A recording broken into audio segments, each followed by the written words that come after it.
Қайырлы күн баршаңызға, менің каналыма қош келдіңіздер. Бүгін сіздермен бірге сүзбелі бәліш дайындайтын боламыз. Ең алдымен бізге бір жұмыртқа қажет болады. Оны қантпен араластырып, өзімізге бөлме температурасындағы сармайымызға араластыратын боламыз.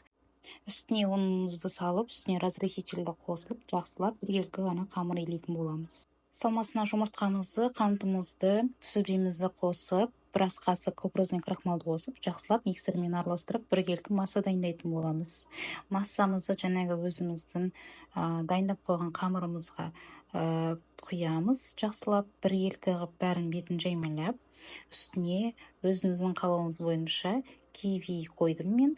Өз қалауыңыз бойынша басқа да салмалар салсаңыз болады.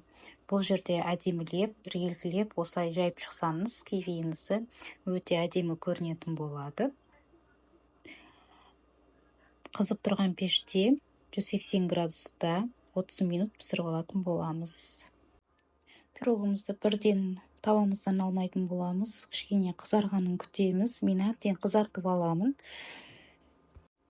Ортасы пісіп-піспағанын ағаш таяқшамен тексеріп қарасаңыздар болады.